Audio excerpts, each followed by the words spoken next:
Les hommes en treillis n'ont pas dérogé à la règle. Ils sont des milliers à faire glisser leur voix sur la forme de l'État aux urnes ce matin.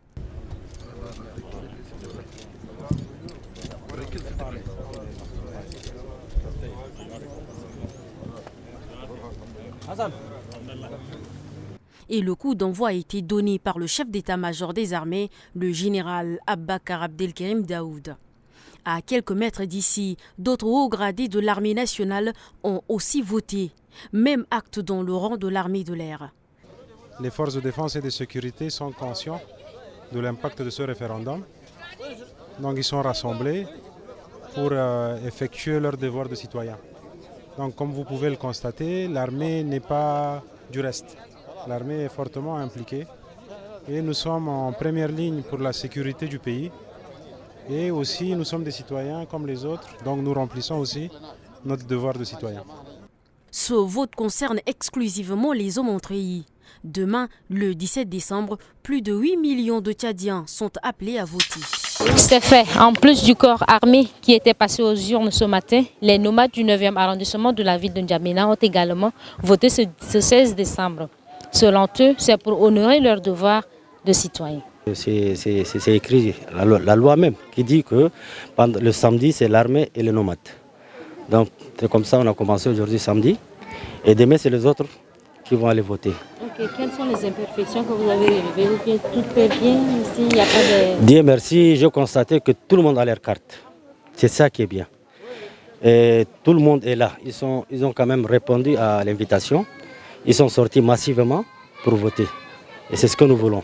Ils sont environ 300 à s'inscrire sur la liste et plus de 100 étaient passés à exprimer leur vote. La population tchadienne se présentera aux urnes dès ce 17 décembre. Nous sommes à environ 560 km de la ville de N'Djamena, dans la province du Moyen-Chari, précisément à Sarre.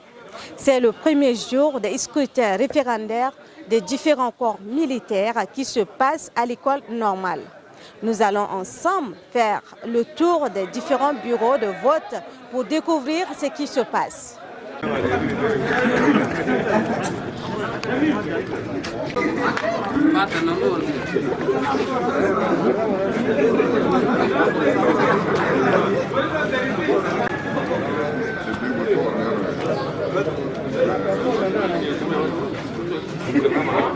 Aujourd'hui, donc le 16 décembre, qui marque le vote des militaires.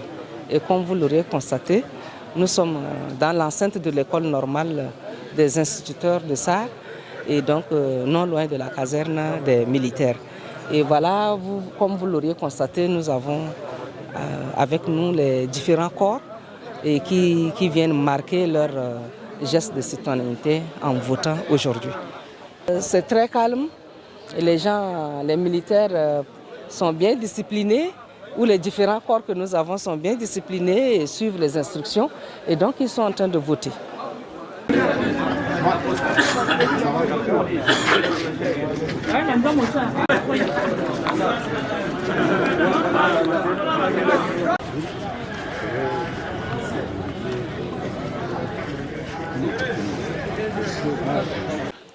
Bien sûr, puisque aujourd'hui c'est le vote des militaires.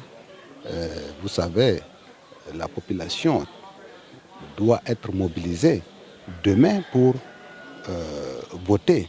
C'est un devoir civique et nous invitons à cet effet tous ceux qui sont recensés, qui sont à l'âge de voter, de sortir dans les bureaux de vote et massivement pour exprimer leur devoir civique, leur volonté par rapport à la loi constitutionnelle qui est soumise au référendum. Au même moment que les militaires votent, les Tchadiens de la diaspora également ont été aux urnes ce matin. Mais contrairement aux forces de l'ordre, leur vote se fera sur 2 jours. À cet effet, la diaspora tchadienne du Burkina Faso se félicite du bon démarrage des élections référendaires sur la forme de l'État. M. Ahmad Hassan Moussa, rapporteur général de la diaspora, ayant participé au dialogue national inclusif et souverain, a appelé les concitoyens à se mobiliser davantage pour assurer leurs devoirs citoyens. Même son de cloche du côté de la France, où l'ambassadeur du Tchad en France, Ahmad Makaïla, en accomplissant son devoir citoyen, a déclaré que c'est toujours un moment rare et chargé d'émotions que de vivre sa citoyenneté loin de la mère patrie. Enfin, le consul général du Tchad à Djeddah, Abakar Othman Djamé, a officiellement lancé les opérations de vote référendaire ce samedi 16 décembre 2023 en Arabie Saoudite. Au total, 8 bureaux de vote ont été mis en place pour accueillir les 3404 électeurs inscrits. Le consul général a salué la mobilisation de ses concitoyens et souligné que ce scrutin représentait une opportunité unique pour les citoyens de se prononcer clairement sur la forme de leur État. Il invite donc tous les Tchadiens résidant en Arabie Saoudite à sortir massivement afin d'accomplir leurs obligations civiques. Nous devons lui donner le sceau d'une participation citoyenne sans précédent, chers compatriotes. En dépit des contradictions idéologiques et des limites inhérentes à toute œuvre humaine, offrons à notre pays une participation citoyenne honorable.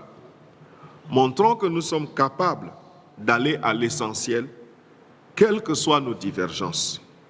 Par ce référendum, donnons l'opportunité à notre pays de se remettre de cette impasse fatale du 20 avril qui aurait réduit ce pays à néant, et confirmons notre sens de responsabilité et de citoyenneté. Hier, vers environ de 21h, nous étions dehors avec les amis. Lorsque nous étions couchés, on avait mis les appareils auprès de nous comme ça.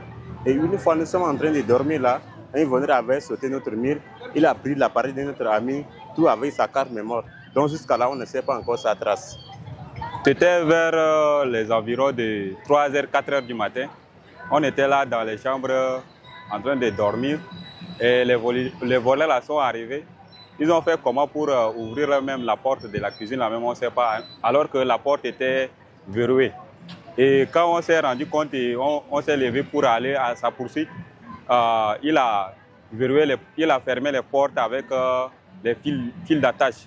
Donc on ne pouvait pas le rattraper. Et on est obligé de sortir par la fenêtre. Du moment où on était sorti par la fenêtre, il n'était pas là.